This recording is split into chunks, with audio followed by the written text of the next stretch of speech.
How's everybody doing today? So, before we get started, really quickly, I do want to say that I am going into filming this video knowing that I'm going to struggle to find the right words at the end of the video for what I'm trying to explain. I'm just going to do the best I can, and I'm going to cover the story, and then when we get to that part, I'm just going to do what I can.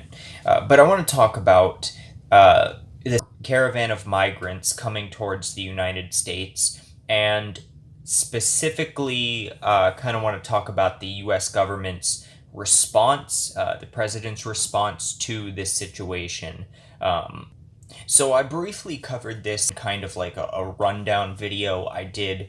Now, I said in that original coverage that a lot of supporters of Donald Trump and a lot of other right-leaning people were calling for renewed efforts towards building a border wall and for some sort of crackdown in this situation. Now, in response to this, the president and the Pentagon have ordered troops to the U.S.-Mexico border. They are to be serving a supporting role, a logistical role. My guess is these are probably FSBs or forward support battalions. They are probably made up of truck drivers, cooks, supply people, things like that, based on the role that they are described to be serving, which is that they are going to perform the logistical support duties and allow the Border Patrol agents to basically all go to the front lines and do their jobs. And in my opinion, that's a really good call. You should not deploy the United States military in a law enforcement capacity. They should never be used that way, unless it's a martial law scenario. The United States military should not be used against civilians, no matter their nationality. Some people might be thinking right now, what about the Coast Guard? They do border security where the border is on the water. They're military. No, they're not. The Coast Guard is not part of the Department of Defense. The Coast Guard is part of the Department of Transportation. But it's a good thing to avoid having the soldiers doing the frontline duties here. Now, I'm about to say something, but before I do, I want to provide you with a little bit of context in case you don't watch this channel, in case you just stumbled upon this video, in case maybe you've only watched one or two videos of mine before and you don't know about me, who I am, what I believe. You've never heard me talk about that stuff. I am typically a Republican, but I am very much pro-immigration. I come from a Middle Eastern family in which everybody, up to one generation above me, migrated to the United States at some point in their life. My girlfriend migrated here. When we met, she was undocumented at the time. She's not anymore. She got legal paperwork. But, and I've had other friends and other girlfriends in the past who have had varying immigration situations. I know that our immigration system is super broken, super screwed up. It's damn near impossible for no good reason for some people to get papers who do the right thing, while at the same time it's super easy for other people who are terrible people to get papers. It's screwed up, and we need to loosen up our restrictions. We need to help undocumented people who are here. I absolutely believe in that, but when it comes to this particular situation, the United States' hand has been forced.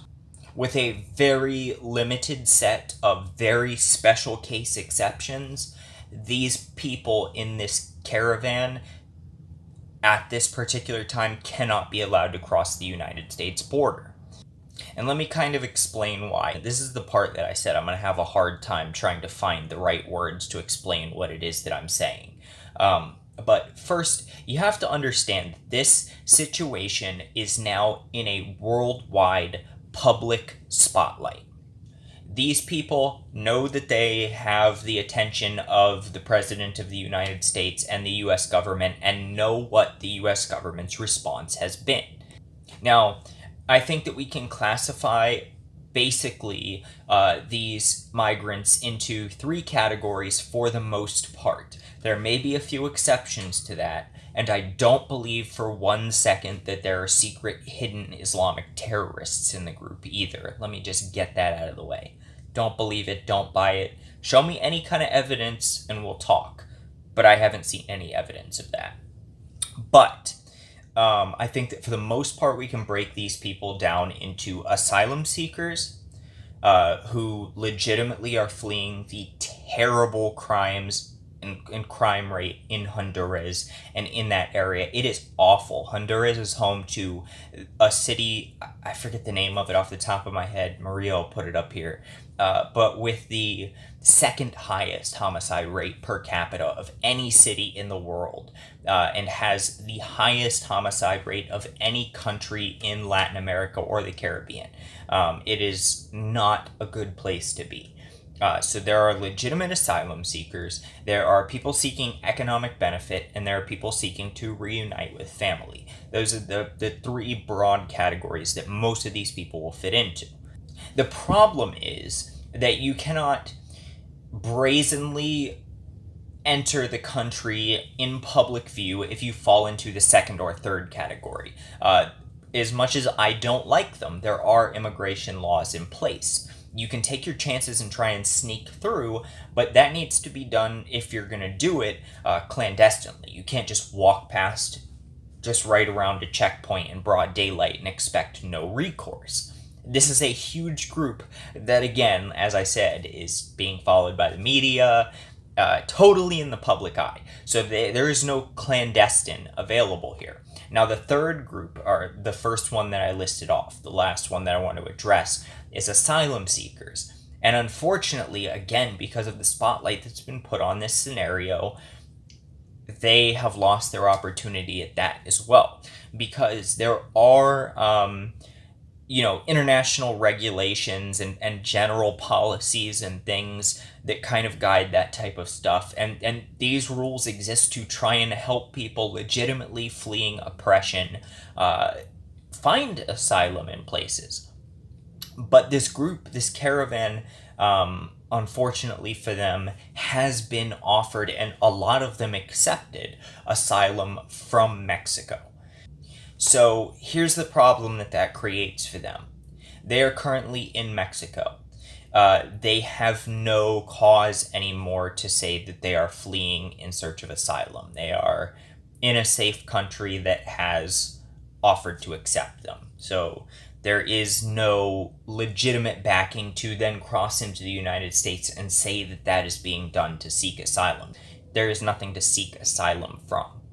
Asylum is a refuge from harm. It is not an open ticket to travel any place on the globe that you feel like you want to go. Now, some people, to get to kind of the second reason there, some people might be saying, well, you said you're sympathetic to these people. If you really care about them and their well-being, then why wouldn't you just say, open up the border and just let them cross through? Because, again, this is on a global stage. Everybody in the world is now watching. This group has been told that they cannot legally cross into the country and have decided to brazenly say, oh well, and just keep going. And because of that, the United States is now in a situation with the entire world watching where everybody is looking to see, well, does the United States back up their sovereignty when they say that they're going to enforce their sovereignty here, and somebody says, F you, I don't care? Are they going to back down or stick to their guns? And what the United States of America does here is important for the future.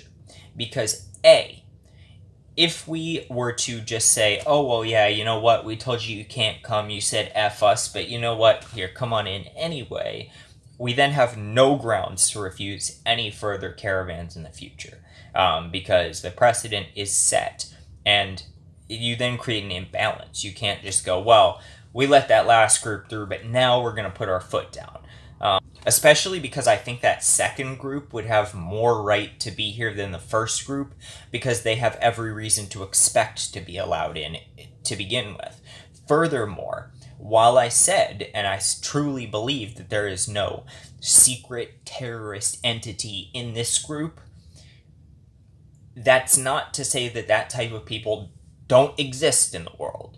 People from around the world who do hate the United States of America and its people and wish them harm. Now, were such an obvious opening to be exposed in our security, in our national security, you can believe that those people would then start planning to take advantage of it. So look, if I were to sit down one-on-one with a person from this caravan and try and tell them, try and advise them on what I would do in their situation, my advice would be one of two things. A, especially if you know somebody or you have some sort of trade that you know can occupy you there, take the offer of asylum from Mexico and live in Mexico, stay in Mexico, and maybe in the future, if you so desire, try and put in a legal immigration request to the United States of America, especially when you're not in the spotlight as part of this huge group that is being watched on a global level. Or two, as soon as possible, if the caravan's going this way, you go this way, and split off and take your chances trying to clandestinely cross the border. I think a lot more people would be sympathetic in that case, including myself, would be sympathetic of somebody in that case. But somebody trying to remain with this caravan and cross in full view into the United States of America at this point is no longer at the stage of just somebody desperate enough to break the law and enter the country. It is a brazen FU to the government of the United States of America, and that just can't be allowed. So take that for what it's worth. I know that some of the things that I said here are going to anger some people. I know that they're going to anger some right-leaning people. I know that they're going to anger some left-leaning people. But in my opinion, that's a good sign for me. If extremists on both sides of the aisle hate me, I think that's a good sign that I'm doing the best to be impartial and fair, and that's okay with me, because I don't particularly like extremists from either side of the aisle either. So don't really care if they like me.